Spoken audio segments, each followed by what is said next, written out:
Mitch McConnell is speaking on the senator's behalf. Decades of patriotic service came to an end. We suspected for some time that we'd bid farewell to our colleague, the senior senator from Arizona, John McCain. John took full advantage of the months since his diagnosis. His hard work continued.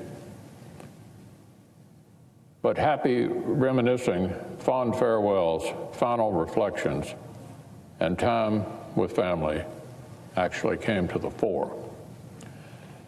I was privileged to spend a small share of that time with John. We sat on his back porch in Sedona under the desert sky, replaying old times. John did things his way these last months. For his colleagues here, the time confirmed a sad but obvious truth. The Senate won't be the same without John McCain. I think it's fair to say the passion that John brought to his work was unsurpassed in this body. In more than 30 years as a senator, he never failed to marshal a razor-sharp wit, a big heart, and, of course, a fiery spirit. When John saw an issue the same way you did, you knew you had just found your most stalwart ally. You would thank your lucky stars. Because when you found yourself on the other side of that table, as I think all of us learned, you were in for a different kind of unforgettable experience. Either way, serving alongside John was never a dull affair. I found myself on both sides of that table over the years. John and I stood shoulder to shoulder on some of the most important issues to each of us, and we also disagreed entirely on huge subjects that helped define each of our careers. John treated every day, every issue with the intensity and seriousness that the legislative process deserves. He would fight like mad to bring the country closer to his vision of the common good.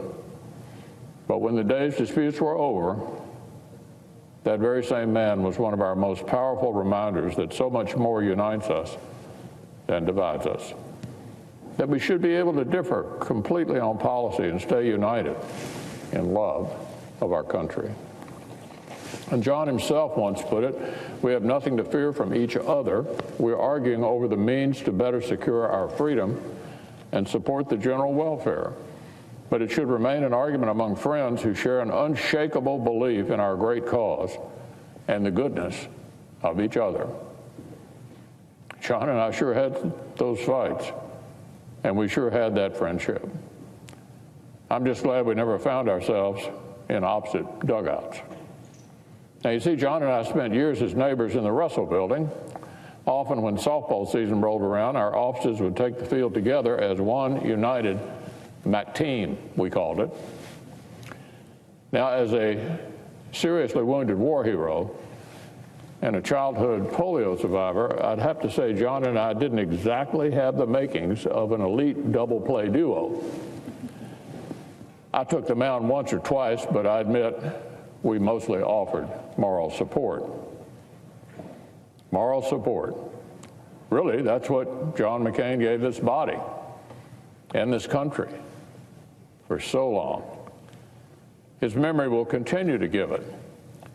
Because while John proudly served with us as the senator for Arizona, he was America's hero all along. Just this month, Congress finalized a major bill for our all-volunteer armed forces that we named after John. This might seem like a small detail, but really, it was a fitting capstone for a career so thoroughly defined by service in and then service for the ranks of those who wear our nation's uniform. Generations of McCains have served with distinction in our great Navy. As John described his Scottish heritage in one memoir, the McCains were bred to fight, and fight they have. One by one, McCains have entered the Academy's gates in Annapolis, One by one, they marched past a centuries-old battle flag bearing the phrase, "Don't give up the ship." But while honorable service was in his DNA, John's story was never simple. At Annapolis, as he'd come to explain with some relish, his major distinctives were mostly the weakness of his grades and the length of his disciplinary record. The first miracle in John's military career was the fact that he somehow made it through school. But he prevailed, and bigger tests soon came. He stared death in the face aboard the USS Forrestal, and again when he was shot down and dragged and battered and broken into the hands of our nation's enemies. 5.5 hellish years in captivity, merciless beatings for the uniform he had worn and the values he would not renounce. That stubborn, rebellious streak went from a stumbling block to a saving grace. Stubborn virtue sustained John. He declined early release in solidarity with his brothers. He never gave up the ship.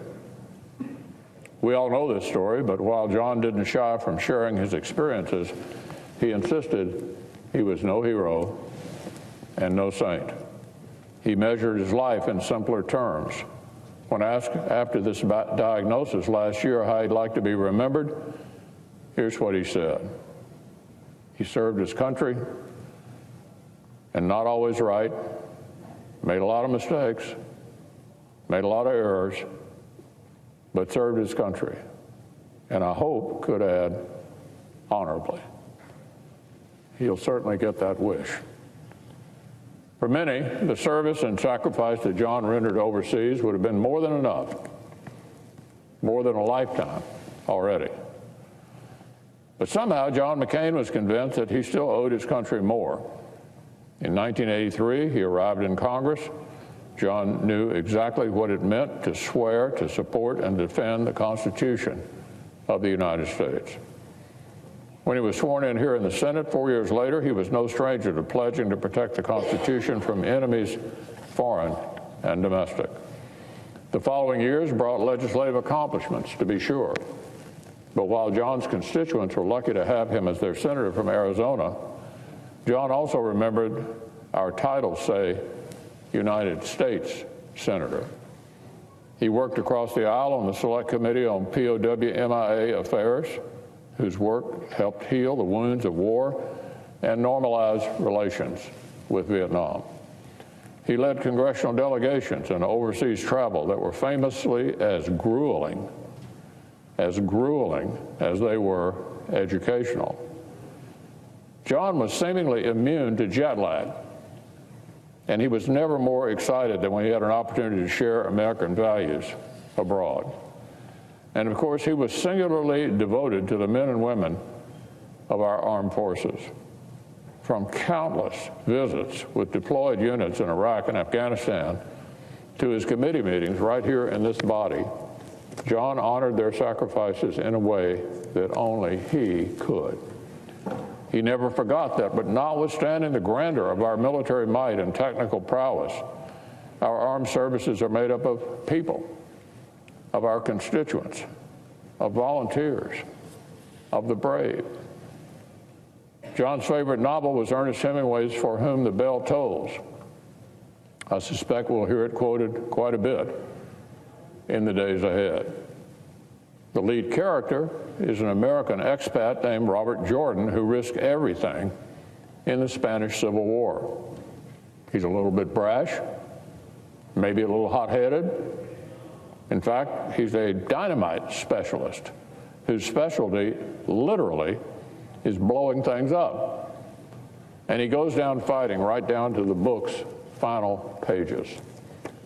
I'm sure some of us can imagine why John might identify with this guy.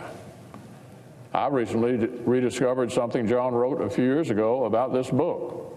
He noted that his favorite literary hero wasn't some contrived caricature of a hero from Central Casting. The book is full of complexities. The character has to face all of the messiness of life and war. His idealism is challenged. But he realizes the imperfections of this world don't mean the concept of sacrifice is outdated. They don't make love of cause or country into something quaint or naive. They only make patriotism, service, and hope that much more noble and necessary. It takes one kind of heroism to undergo unimaginable pain and suffering as a POW, but then persist in loyalty. It takes another kind of heroism to sustain that passion for decades more, to withstand the slings and arrows of politics, the compromises, the disappointments, the defeats, and yet consider it a joy and an honor to serve. Few have either kind of heroism. John McCain had both. Fortunately, all that intensity came paired with a world-class sense of humor. As we all know, John really hated to lose. The line he used after his presidential campaigns still makes me laugh. Someone would ask, I was coping with defeat. And John would say, actually, I'm sleeping like a baby. Wake up every 2 hours and cry. Seriously, it's hard to describe this larger-than-life figure without lapsing into what sounds like cliches. We've all heard our whole lives about the importance of patriotism and self-sacrifice. But we cannot take that culture of commitment for granted. Because just like our nation's security and our American liberty, the very notion that some causes really are greater than ourselves only survives because service members and statesmen like John McCain will fight and even die to defend it. The bond between John and his country was so deep. But of course, other bonds ran deeper still. While John's colleagues grieve our own loss, we also send our love and support to those who know him even better. Those who call this man their husband, their son, their father, and grandfather. We stand with John's loving wife, Cindy. We stand with Doug, Andy, Sydney, Megan, Jack, Jimmy, and Bridget. We stand with his mother, Roberta, and with all John's devoted friends and loyal staff. Thank you for lending him to us longer than we had a right. Thank you for supporting him while he supported us.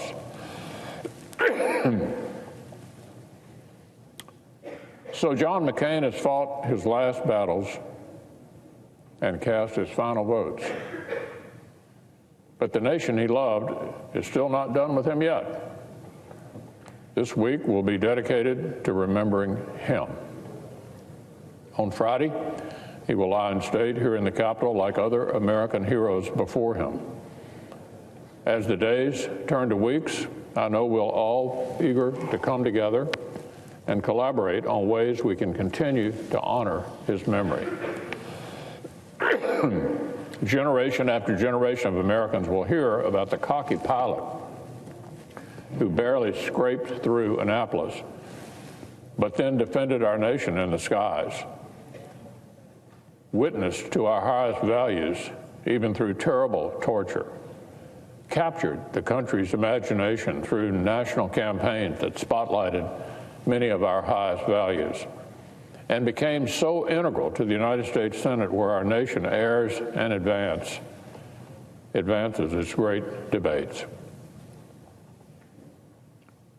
America will miss her devoted son, her stalwart champion, her elder statesman.